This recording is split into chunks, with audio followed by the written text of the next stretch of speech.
Assalamualaikum warahmatullahi wabarakatuh.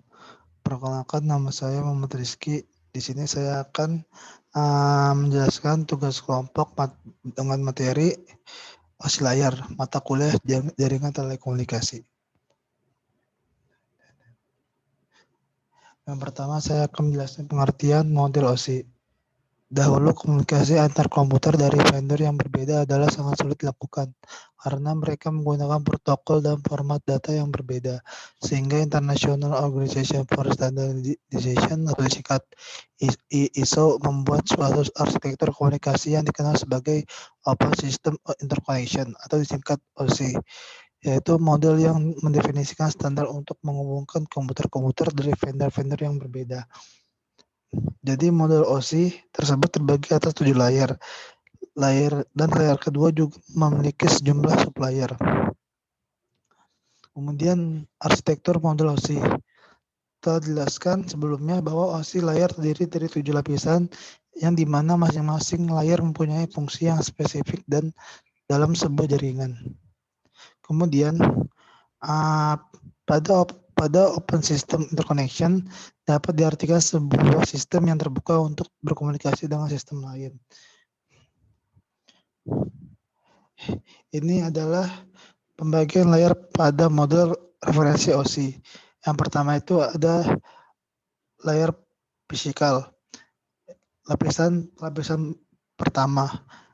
Yang kedua itu layar data link, yang ketiga ada layar network, yang keempat layar transport, yang kelima layar session, yang keenam layar presentation, dan yang ketujuh layar application.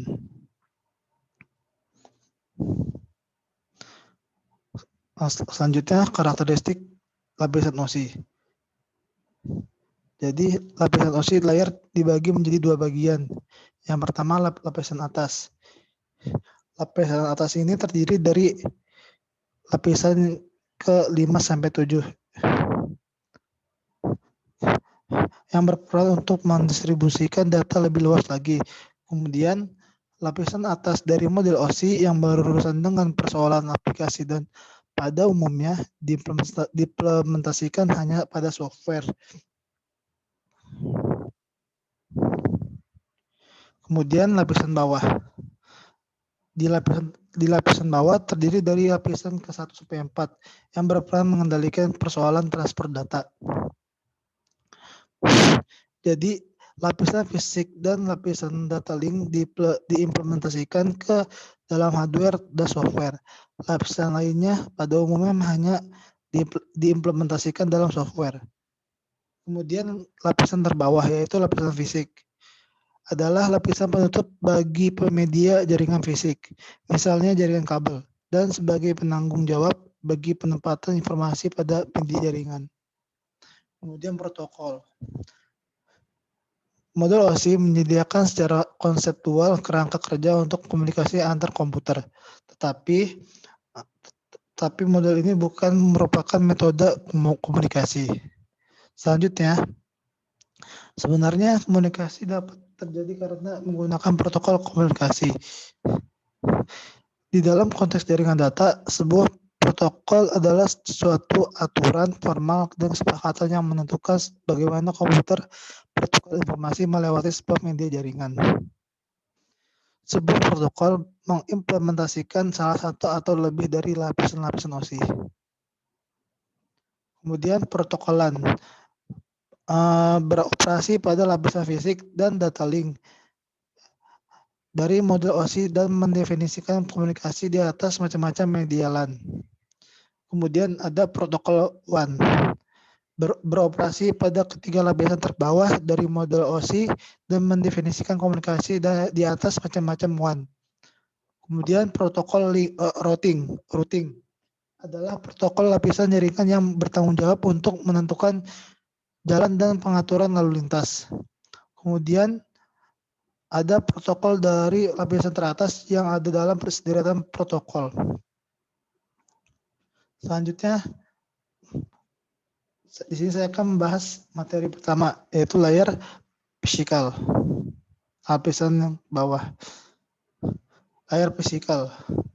Ini adalah layar yang paling sederhana berkaitan dengan elektrikal dan optikal, koneksi antar peralatan. Data biner dikodekan dalam bentuk yang dapat ditransmisikan melalui media jaringan. Sebagai contoh kabel, transceiver, dan konektor yang berkaitan dengan fisikal. Peralatan seperti repeater, hub, dan network card adalah berada pada layar ini. Kemudian, layar fisikal mempunyai tugas untuk mentransmisikan serangkaian bit binary digit yang merupakan kombinasi dari angka 0 dan 1 melalui media transmisi. Kemudian, media transmisi di sini adalah bisa berupa kabel, gelombang microwave, infrared, dan fiber optik, dan sebagainya. Kemudian, layar ini hanya digunakan sebagai penyedia jalur transmisi saja, tanpa bertanggung jawab jika terjadi kerusakan data. Pada layar ini tidak mendefinisikan media transmisi secara detail, tetapi hanya mendefinisikan bagaimana pola bit-bit dikodekan menjadi sinyal-sinyal yang ditransmisikan. Kemudian yang kedua, layar data link. Layar ini sedikit lebih cerdas dibandingkan dengan layar fisikal karena menyediakan transfer data yang lebih nyata. Kemudian, sebagai penghubung antara media network dan layar protokol yang lebih high level, layar data link bertanggung jawab pada paket akhir dari data binary yang berasal dari level yang lebih tinggi ke paket diskrit sebelum ke layar fisikal. Mengirimkan frame block dari data melalui suatu network. Kemudian Ethernet, token bus, dan token ring adalah protokol pada layar data link. Kemudian layar ini bertugas menyediakan sarana komunikasi dari node ke node dalam jaringan lokal.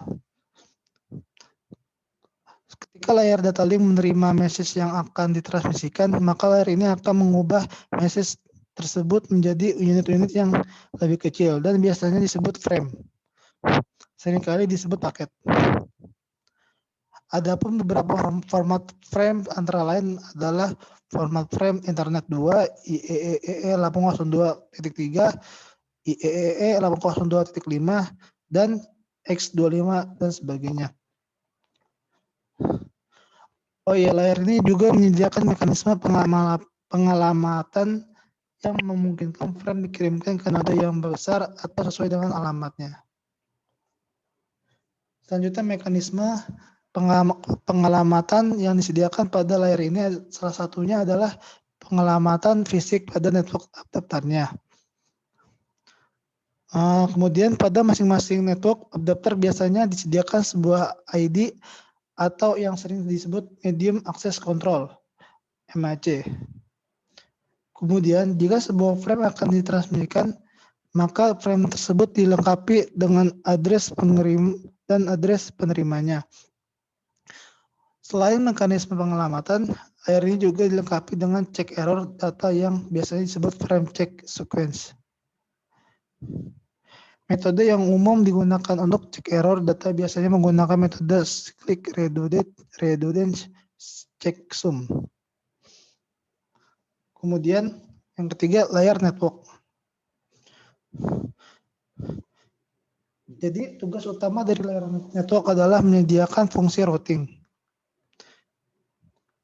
Sehingga paket dapat dikirim keluar dari segmen network lokal ke suatu tujuan yang berada pada suatu network lain.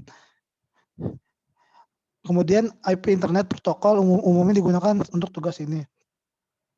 Protokol lainnya seperti IPX, Internet Packet Exchange. Perusahaan Novell telah memprogram protokol menjadi beberapa seperti XPX dan NCP.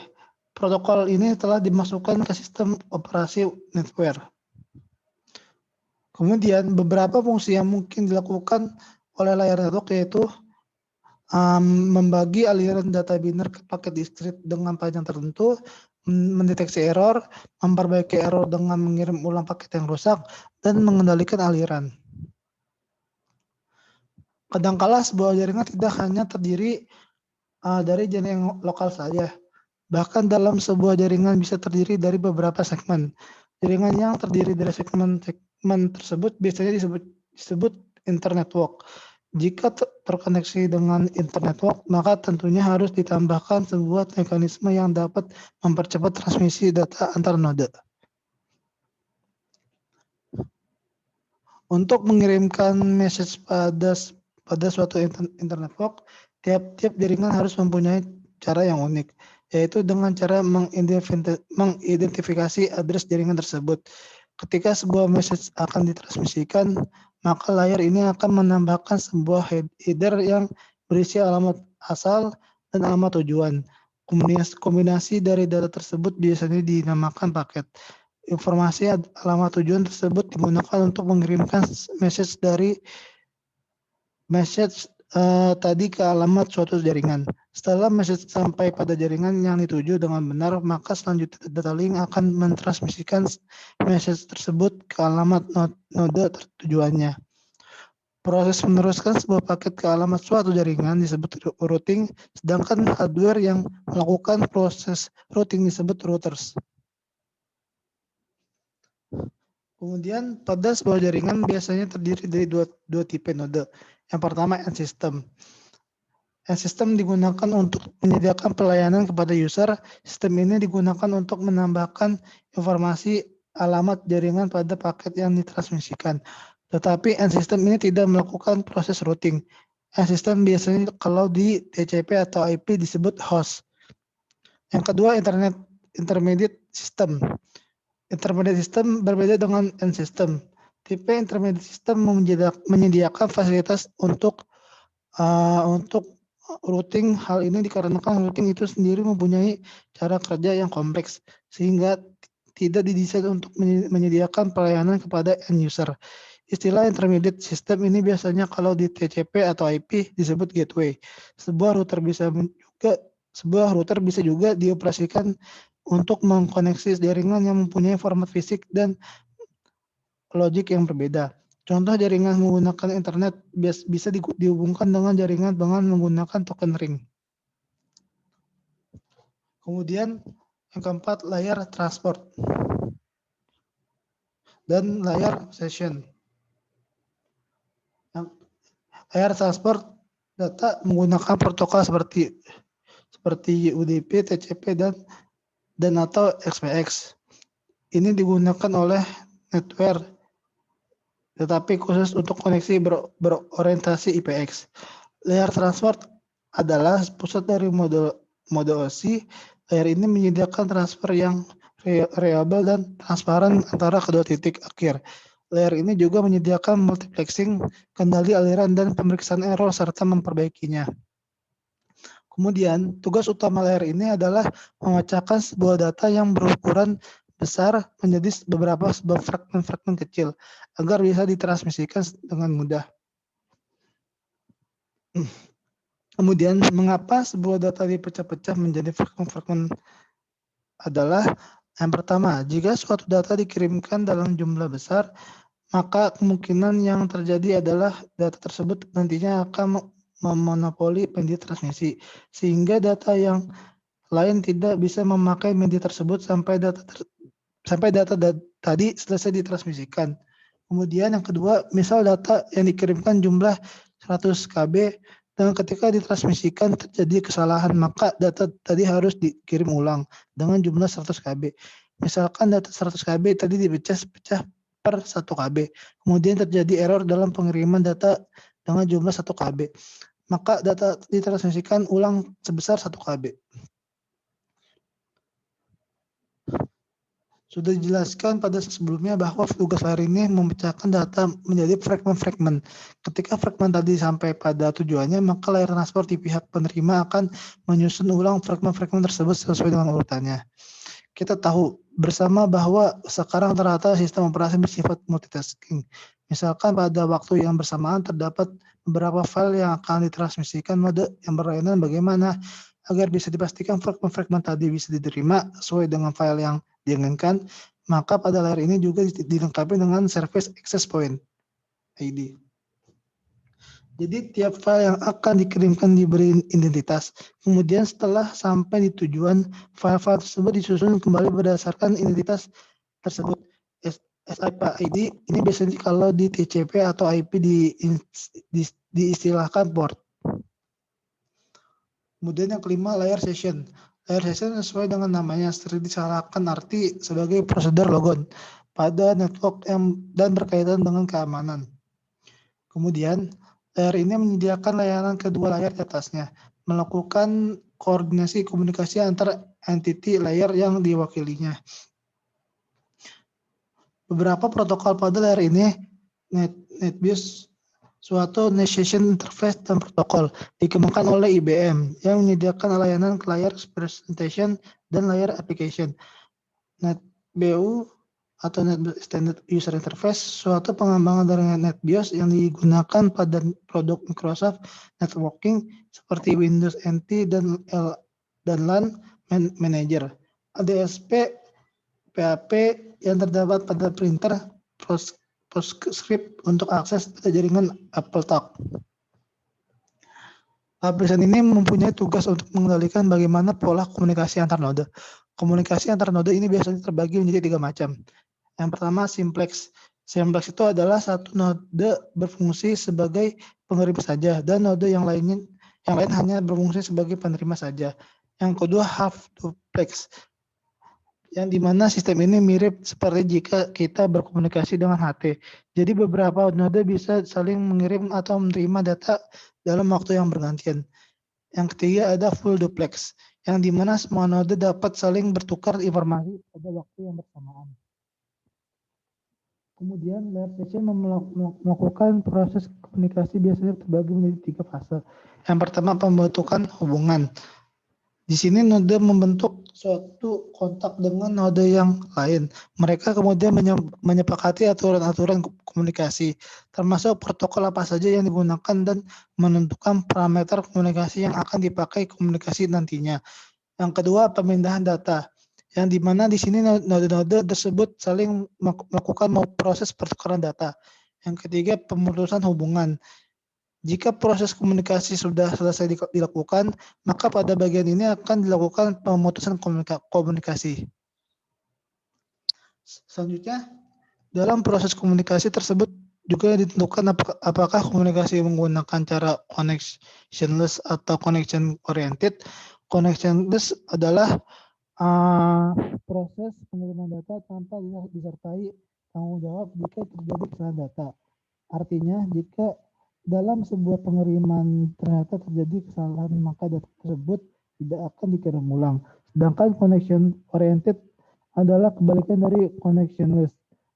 Metode connectionless ini kalau dalam protokol TCP atau IP biasanya digunakan untuk komunikasi UDP. Sedangkan connection oriented digunakan untuk komunikasi TCP. Yang keenam, the presentation layer. Dan yang ketujuh, layer application. The presentation layer. Layer presentation dari modul OSI melakukan hanya suatu fungsi tunggal, translasi dari berbagai tipe pada sintaks sistem. Sebagai contoh, suatu koneksi antara PC dan mainframe membutuhkan konversi dari EBCDIC karakter encoding format ke ASCII dan banyak faktor yang perlu ditimbangkan. Kompresi data dan enkripsi yang mungkin ditangani oleh layer ini. Kemudian layer ini mempunyai tugas untuk menerjemahkan data yang dikirimkan maupun yang diterima agar bisa ditampilkan di layar aplikasi. Misalkan komputer mainframe IBM yang digunakan pengkodaan EBCDI ingin mentransfer data ke komputer PC yang menggunakan pengkodaan ASCII. Maka layer ini akan menerjemahkan kode EBCDI tadi agar bisa terbaca dengan kode ASCII. Teknik yang paling umum adalah dengan cara mengubah semua kode tersebut menjadi kode standar yang bisa dimengerti oleh keduanya. Kode standar yang digunakan pada protokol OSI adalah Abstract Syntax Representation. Revisi 1 dalam protokol TCP atau IP menggunakan kode standar External Data Representation yang digunakan dalam network file system. Kemudian layer application. Layer ini adalah penghubung utama antara aplikasi yang berjalan pada satu komputer dan resource network yang membutuhkan akses padanya.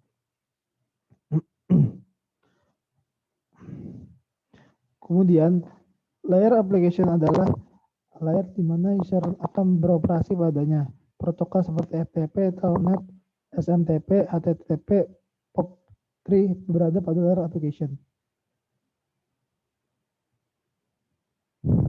Kemudian, layer ini menyediakan pelayanan aplikasi bagi user yang digunakan untuk berkomunikasi melalui jaringan seperti web, yang digunakan untuk browser, email, untuk mengirim mail ke user lain, telnet, gopser, dan sebagainya. Kemudian, router and gateway. Perbedaan antara router dan gateway mudah dipahami ketika Anda mengerti tentang model OSI. Gateway berada pada layar application, sedangkan router aktif pada layar network dan transport. Hal ini berarti suatu router lebih cepat daripada gateway, karena protokol pada gateway harus melalui layar session, presentation, dan application untuk di router.